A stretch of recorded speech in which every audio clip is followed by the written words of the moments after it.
Salve, salve, gente boa! Eu sou o professor Euclides, essa é a Escola Teófilos, bem-vindos ao nosso canal. Bem-vindos a mais um Catequese Ponto a Ponto. Você catequista, você professor de catequese, teólogo, bem-vindos ao nosso canal. O ponto de hoje é o ponto 74. Nós vamos falar de um tema muito importante. Esse tema aqui talvez seja um tema um pouco mais extenso. Nós vamos falar sobre a universalidade da salvação. Um tema que nós já tratamos no ponto 71, não, 69, ponto 69, a universalidade da salvação, que é oferecida por Deus. Então, esse ponto é um ponto já que tem algumas, ele já faz parte do artigo número 2, então ele não é mais parte do artigo número 1, ele já é o primeiro ponto do ponto 72, que vai falar da transmissão da revelação divina. Então ele já é... o catecismo ele trabalha dessa forma.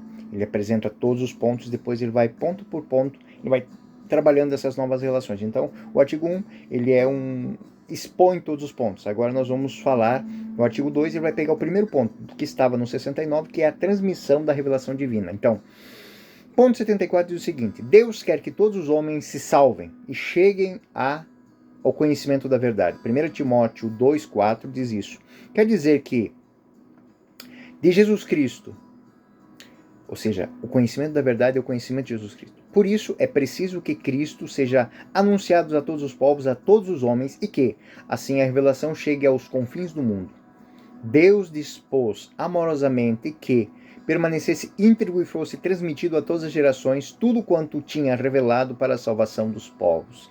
Então, neste texto número 74, nós temos citações de várias citações bíblicas, citações de João, e também citações do próprio Concílio Vaticano II, da Dei Verbum número 7. Mas, se pudéssemos sintetizar, isso aqui é muito importante, eu sempre faço o início da reflexão com uma síntese. Qual o fundamento real da argumentação? O item 74, ele enfatiza a universalidade da salvação oferecida por Deus e a necessidade de transmitir a revelação a todos os povos. Ou seja, esse trecho é fundamental para a compreensão da missão da igreja e do papel de evangelização na vida cristã. Ou seja, se eu me digo cristão e não faço nada para que Cristo chegue às outras pessoas, tem algo muito, muito, muito errado na minha concepção de cristão. E isso repercute na vida da igreja. Então, a vontade salvadora de Deus. Primeiro ponto a ser pensado aqui. O catecismo, ele começa afirmando que Deus deseja que todos os homens se salvem. Todos. Não os do meu time. Não os da minha empresa. Não os da minha família. Não os do meu grupo de WhatsApp. Todos. Todos os homens. De todos os tempos. Por quê? Aqui isso me faz lembrar uma passagem do profeta Jonas. O Jonas sentado depois de ir para os confins da terra para não ir para Nínive. Jonas, o profeta desobediente, né? O profeta que não entendeu que cada homem tem o seu propósito, né? Ler o profeta Jonas é muito bom para entender que por mais que nós queiramos, nós temos um propósito e só dá errado quando a gente não cumpre o nosso propósito. Então Jonas entra no barco e vai para o outro lado porque ele não quer ir para Nínive, porque acha que o povo de Nínive não merece a salvação de Deus, porque ele ama Deus e Deus não... Não, Deus está errado. E aí ele coloca as pessoas que estão no barco com ele em risco pela desobediência dele. E aí ele entende e ele pede que joguem no mar. Ou seja, pede que me matem. Eu não quero, mas eu não vou fazer... Eu não vou salvar aquele bando sem vergonha lá de Nínive. Ele cai no mar. E no mar é uma visão da morte e da ressurreição. Na boca de um peixe, ele é colocado. Na boca de um peixe. Não por isso, um símbolo de Cristo era o peixe. Ele é regurgitado na praia de Nínive, diante da cidade que ele jurou que não ia salvar. Aí ele faz subir, vai lá, e tudo que vocês imaginar que aquele homem podia colocar de terror, porque vocês não valem nada, porque ele faz. Era ele o necessário para aquela tarefa. Porque na voz dele, na maneira dele, na força dele, Nínive faz. Nínive se converte. Nínive faz jejum, desde o homem até os animais. Nínive busca se reconciliar com Deus e Nínive é poupada. O profeta ficou bravo com Deus. Foi para o deserto. Sentou debaixo de uma arvorezinha e lá ficou. E aí Deus vai conversar com ele. E ele não quer conversar com Deus. E aí, debaixo da moreira que ele estava, Deus seca a moreira. Aí ele briga com Deus. Essa moreira não te fez nada. Aquele bando de sem vergonha lá, não passaram a vida inteira fazendo coisa errada e você foi lá e salvou ele. Você fez essa moreira nascer? Não. Então você está incomodado por quê? Porque ela só fazia o bem. Aí Jonas entende que aquela moreira representava para ele aquilo que os ninivitas representavam para Deus. Ou seja, Deus iria fazer tudo, até convencer um filho rebelde a fazer aquela obra que só podia ser feita por ele, para que ele se salvasse. Por quê? Porque ele os fez, ele os criou, ele os amou. Da mesma maneira que, pelo bem que aquela moreira fazia por Jonas, Jonas tinha se afeiçoado a ela. Deus se afeiçoou por toda criatura que veio ao mundo, por todo homem, por toda mulher. Nós só não nos salvamos se nós não nos quisermos. Então, esta é a realidade por detrás do capítulo 74. A vontade salvadora de Deus é vontade de Deus e ponto. O catecismo começa afirmando que Deus deseja que todos os homens, citando Timóteo 2,4. Deus quer que todos os homens se salvem e cheguem ao conhecimento da verdade, que é Jesus Cristo. E essa afirmação reflete a natureza amorosa e inclusiva de Deus, que deseja que todos tenham a oportunidade de conhecê-lo e experimentar a sua salvação. Conhecer Cristo é reconhecer Deus em si, é reconhecer-se imagem e semelhança de Deus. E essa universalidade se dá exatamente por causa disso. A intenção de Deus da salvação não seja restrita a um grupo específico, aquilo que eu brinquei no início, o grupo de WhatsApp, a minha família, meu time, não, mas oferecido a toda a humanidade. João 3,16. Porque Deus os amou tanto, de tal maneira que deu seu Filho unigênito, para que todo que nele crê não pereça, mas tenha vida eterna. Essa é a perspectiva de Deus. Essa é a perspectiva que Deus tem da humanidade, de salvar a todos. E ela é apoiada por textos da própria Sagrada Escritura, Atos 10, 34 e 35. Pedro está afirmando: Deus não fez acepção de pessoas, mas que em qualquer nação, aquele que teme e faz o que é justo, lhe é aceitável. Olha que rico isso. Todo o que teme e faz o que é justo está aceitável. Quantas vezes a ideia contrária disso, ou seja, aqueles lá não são de Deus, vamos destruí-los, vamos matá-los. Quem não pensa como nós, vamos destruí-los. Quem não tem o mesmo projeto que nós, vamos destruir. Deus não pensa assim, Deus não age assim, nem quer que seja a sua palavra usada para reforçar esse tipo de pensamento que não é dele. É o que falava o ponto 73. Revelações para além de Cristo, dos líderes mundiais, dos especialistas. Não, gente, não tem. É isso aqui, para nós cristãos, é isso que vale. Essa é a nossa concepção de mundo. Essa é a nossa concepção de salvação, essa é a nossa concepção de felicidade. Qual é a nossa missão? Não é nenhuma missão, é uma necessidade. Ela é imperativa. É necessidade de anunciar Jesus Cristo. O cristão que não anuncia Jesus Cristo com as suas vidas, com suas atitudes, com sua palavra, não é cristão. É arremedo de cristão. Caricatura de cristão. A evangelização é a missão fundamental da igreja.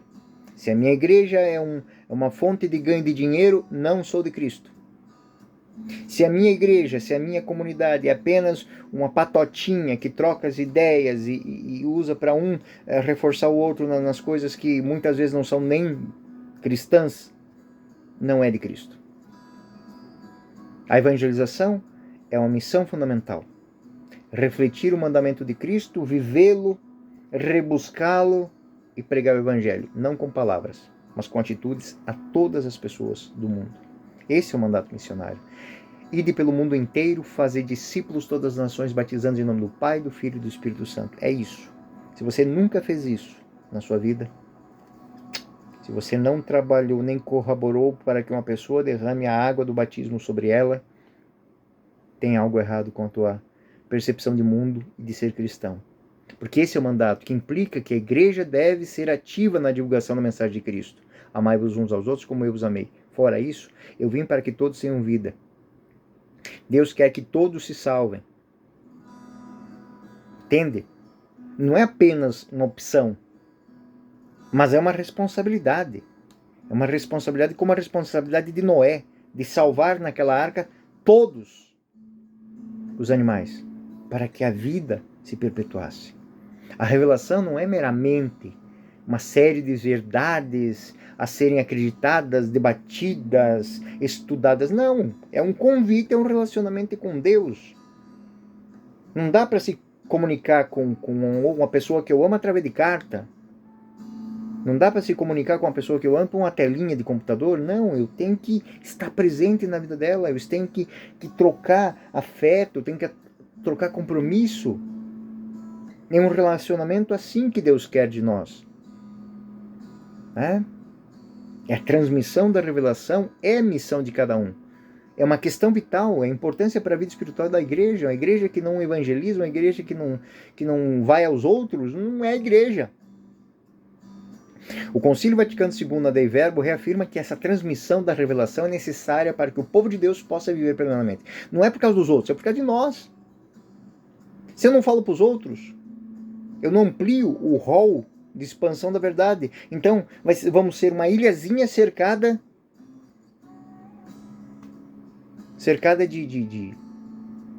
de mentira. Qual o tempo para que essa mentira não nos sucumba? O maremoto de mentira nos engula.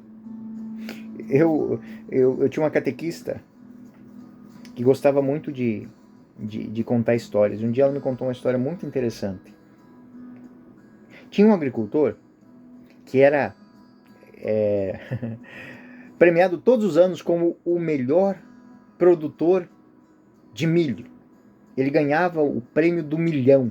Um milhão, né? O melhor milho da região. Era dele.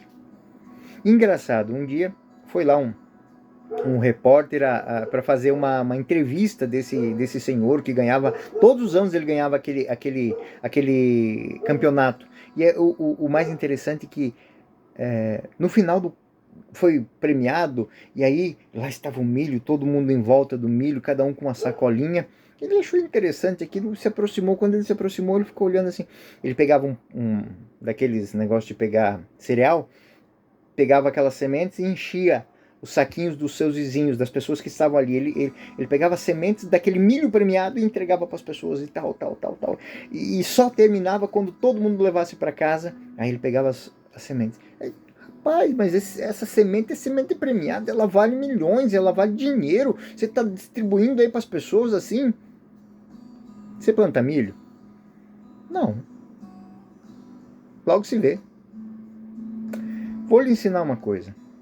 Por que eu ganho todos os anos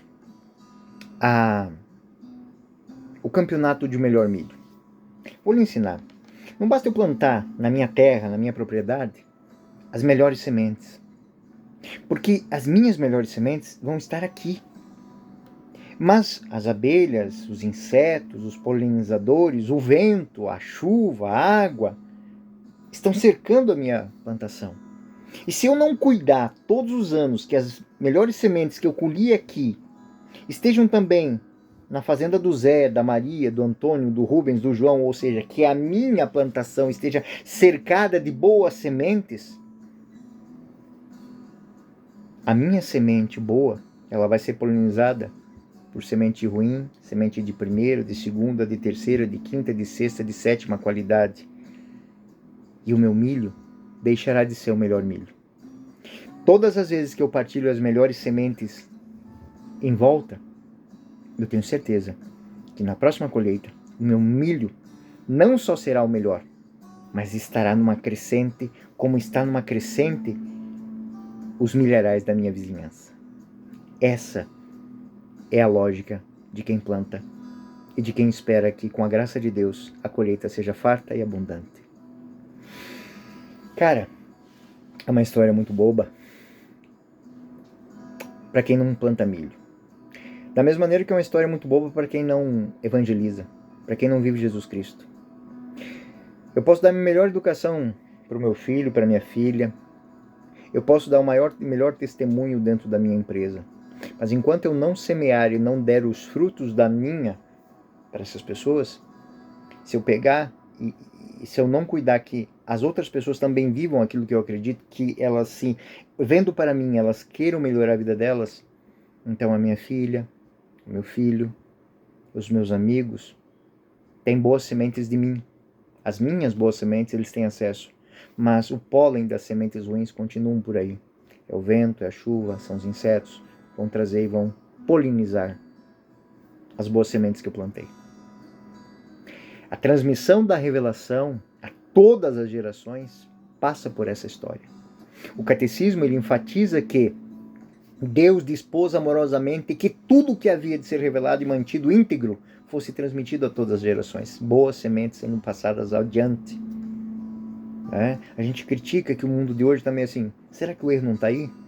A gente tentou fazer as nossas ilhazinhas e não está dando certo isso. Por quê? Porque o pólen ruim, das sementes ruins, continua nos circundando.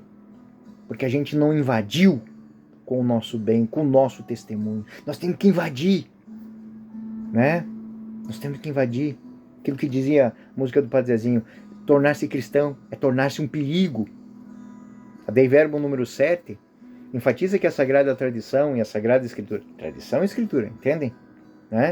Formam um único depósito da Palavra de Deus. E que a tradição, ou seja, viver, gente, aquilo que o seu avô, a sua avó viviam. Mas eram tudo... Quem que disse que era obtuso? Você só está aqui por causa deles.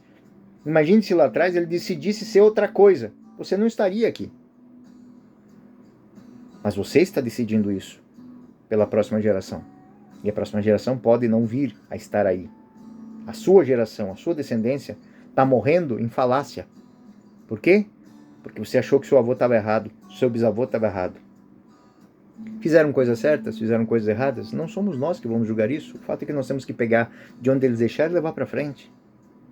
Não pela cabeça dos outros, mas pelas minhas convicções. Esse é o papel da igreja.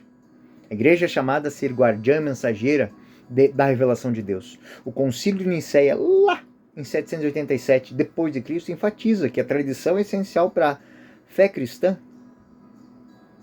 O Papa Paulo VI, no Evangelho Nunciano, de 1975, eu tinha 1 aninho de idade, afirma que a evangelização deve ser central na vida da igreja. Uma igreja que não evangeliza, uma igreja que não vive, que não dá testemunho, que não se posiciona, não reflete a necessidade que o mundo tem de conhecer a Cristo.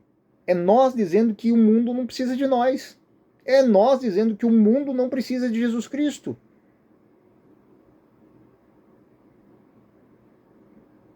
O desafio da evangelização está nisso. É não ter medo de anunciar Jesus Cristo, transmitir a revelação divina, enfrentando os desafios que o mundo tem. Isso foi para os apóstolos, isso foi para os primeiros cristãos, e isso foi até os santos da casa ao lado, aquela pessoa que você chama de atrasado, de burro, de tudo quanto é coisa. Mas é uma pessoa que está conquistando o reino de Deus. Você pode chegar lá com as suas convicções e ele vai dizer, tá, beleza. Vamos conversar sobre isso daqui 50 anos. Se vai dar certo? Eu acho que não vai. Mas a vida é sua. Eu estou fazendo o que é certo, está dando certo na minha vida. Essa é a minha convicção. O mundo, a cultura moderna, está cada vez mais secularizado. O que é secularizado? É uma palavra bonita, né? Século. Ou seja, deixa as coisas acontecer do jeito que vai.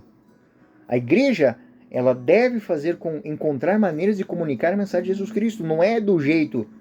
Nós estamos perdendo para o povo de Israel. O povo de Israel andou a esmo durante 3 gerações. Abraão, Isaac e Jacó foram mergulhar no pecado. Foram lá para o Egito, para a desgraceira. Quando eles voltaram, o que eles pediram ao Senhor? Arma lá. Andou meio aqui, o Senhor respeitou a nossa liberdade, mas não deu muito certo. Nós queremos a lei. E a lei lhes foi dada. Será que nós vamos ter que mergulhar no Egito de novo, ser escravo, porque não falta muito, falando da verdade, né? Isso inclui que nós entendamos que nós não estamos no Egito, nós não estamos na Idade Antiga. Inclui que nós temos meios de comunicação, de abordagens. Nós devemos respeitar o contraditório das pessoas, sim, mas nós não devemos abrir mão daquilo que é nosso, daquilo que é verdade, daquilo que, né? Nós devemos entender aquilo que a primeira carta de Coríntios, de São Paulo, dizendo isso, né? Fiz-me tudo para todos, a fim de que por todos os meios eu possa salvar alguns. É não deixar para lá. O que é certo é certo. O que é mentira, né? Não tem como dar saltos. Esse diálogo interreligioso, que é uma dimensão importante, deve nos engajar nas conversas respeitosas com os outros, buscando o quê? Entender aquilo que é igual, mas saber que tem que ter limite para aquilo que não é. O Papa Francisco, na encíclica Fratelli Tutti, destaca a importância da fraternidade, do diálogo na busca da paz, da compreensão mútua, não do seguimento. Entenderam? Diálogo, busca de paz e compreensão, não de seguimento. Nós não queremos segui-los. Nós somos convictos de que Cristo é o caminho, a verdade e a vida. Quem quiser ao Pai, me siga. Venha depois de mim. A evangelização não é abandonar aquilo que é seu, né? A evangelização é um chamado fundamental para que todos os cristãos reflitam no amor de Deus em Cristo, que deseja que todos cheguem ao conhecimento da verdade de Jesus Cristo. Então, eu falo, se eles querem me seguir, me sigam, mas eu não vou deixar o que é meu por causa deles. Isso é um ato de amor. É um amor aos que vieram antes de mim.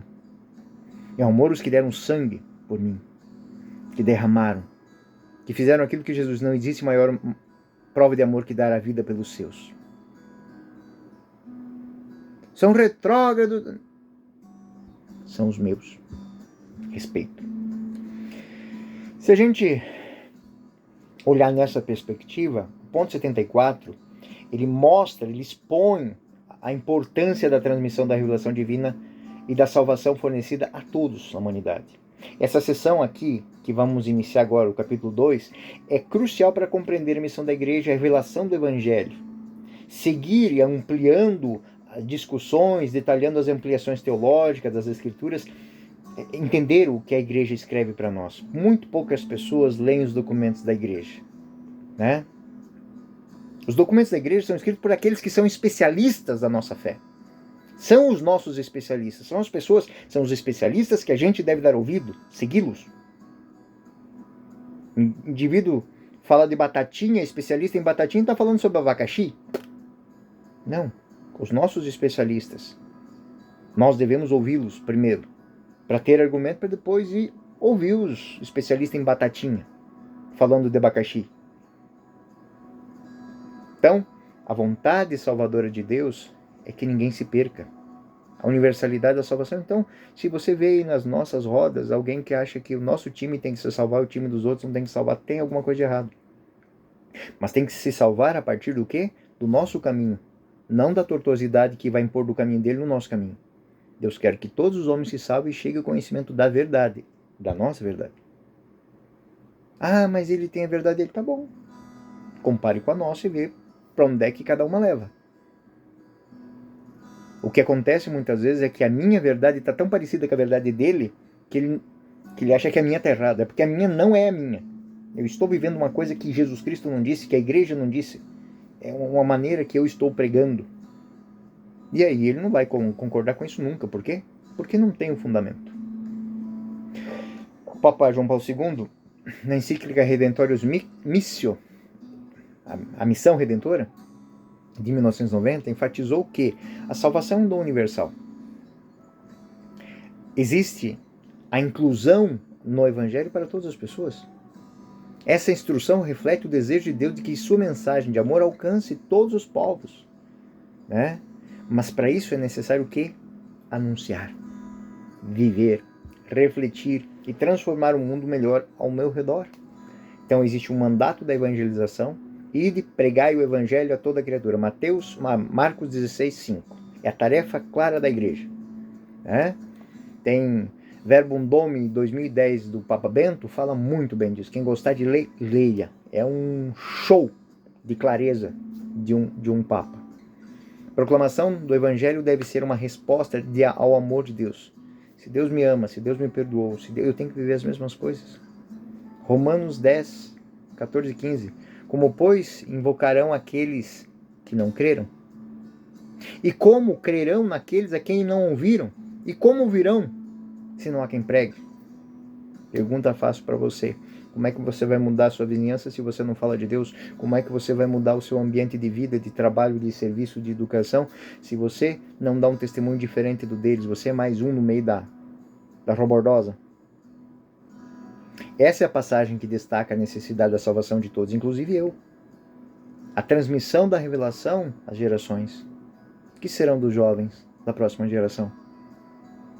Estou falando dos jovens filhos desses jovens dessa geração, que estão nem aí para a fé. Muitos jovens, muitos filhos não sabem o nome dos pais, não lembram o nome dos pais, chamam pelo nome que quer. Não sabe o nome do avô, da avó, não sabe de onde veio, não sabe de onde vai, para onde vai, não sabe o que quer ser da vida, não sabe qual é o seu propósito. A transmissão ocorre por meio da tradição. A tradição é algo que é passado daqui para cá. É como uma receita de sucesso. Engraçado que isso é usado por Deus e todo mundo, gente.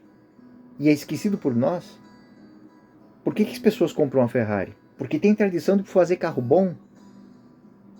Por que a gente não compra tal vinho, tal panetone, tempo de Natal agora? Porque tem tradição em fazer coisa boa. E por que muitas pessoas não querem mais ser cristãs?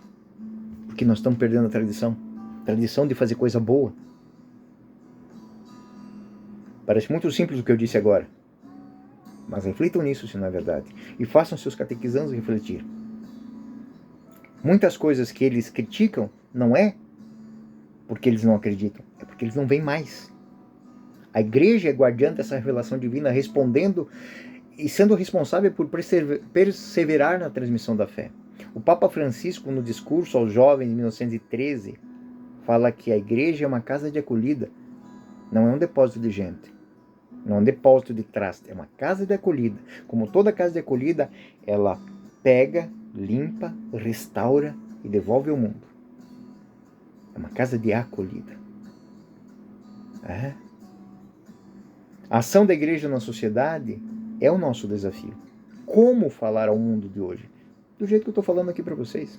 Cada um de vocês, se um dia por semana sentasse e falasse um pouquinho da história da sua vida, gravasse um vídeo sobre como era ser criança quando você nasceu, quando você foi criança, como era ser católico naquele tempo, como era falar às pessoas, como era respeito, como era a resposta, porque as pessoas não veem mais isso, e se não vê parece que nunca existiu. E se vocês perceberem, no dia a dia a gente olha para as coisas e fica estão tentando reescrever a própria história ultimamente, né? A história está sendo reescrita com personagens novos, com personagens cheirosinhos, bonitinhos, para dizer que isso aconteceu lá atrás. Pergunte a quem viveu lá atrás. Não a quem está escrevendo sobre o passado que já aconteceu. Pense nisso. Bom, por fim, isso leva a nós, depois de evangelizarmos, a um diálogo interreligioso. O diálogo interreligioso é algo muito bom. O Papa Francisco, na sua encíclica Fratelli Tutti, destaca que nós devemos conversar com as outras estruturas de fé, né? Principalmente respeitando a cultura, né? Numa atitude de paz. O Concílio Vaticano II, na Declaração Nostra Aetate, reconhece a importância desse diálogo. Por quê? Porque às vezes nós estamos defendendo as mesmas coisas. Ele de lá do muro e eu do lado de cá. Mas se descobrirmos o que nos aproxima, é muito mais fácil da gente resolver aquilo que nos afasta. Então, isso na prática vai nos levar a algumas mudanças. Primeiro, catequese e formação. Gente, catequese não é passagem de informação, é testemunho. Você que é catequista, antes de qualquer coisa, testemunhe ser bom cristão. Tá feito. Formação adequada dos fiéis é essencial para a evangelização, mas os formadores têm que dar testemunho. Esse é o segundo ponto. Testemunho pessoal de vida é um meio de abrir as chaves das prisões do coração. Pessoas que não ouvem porque não confiam. E não confiam por quê? Porque não têm um coração aberto. Porque já foram tão enganadas que não querem mais ouvir nada. Você é apenas mais um falando. E às vezes aquela pessoa está ali ouvindo você porque mandaram ela estar ali. Mas não porque ela quer estar ali. Deem essa liberdade. Faça catequese. Deixe a catequese acontecer através do testemunho. Concluindo, gente boa. Então, lembrando que nós estamos iniciando a segunda parte, a parte da evangelização da igreja. O catecismo, nesse ponto 74, oferece uma visão abrangente. Depois nós vamos esmiuçar ela. Sobre a vontade de Deus para a salvação de toda a humanidade. A importância da transmissão da revelação divina. A missão da igreja é anunciar o evangelho a todas as nações, preservando a integridade da revelação e adaptando a mensagem às necessidades do mundo. Adaptar a mensagem, não a verdade. Enfim, esta análise que eu fiz de uma forma mais ampliada vai servir como base para aquilo, os próximos estudos aí, os estudos do ano que vem aí para os catequistas, vai ser muito bom. Enfim, esta análise amplia e fornece compreensão mais profunda da importância da evangelização, da transmissão, da catequese, do estudo teológico, da vivência, da reflexão e do testemunho para a igreja e para a salvação da humanidade. Eu sou o professor Euclides dessa Escola Teófilos. Esse foi mais um Catequese Ponto a Ponto. Fiquem com Deus, até o próximo ponto.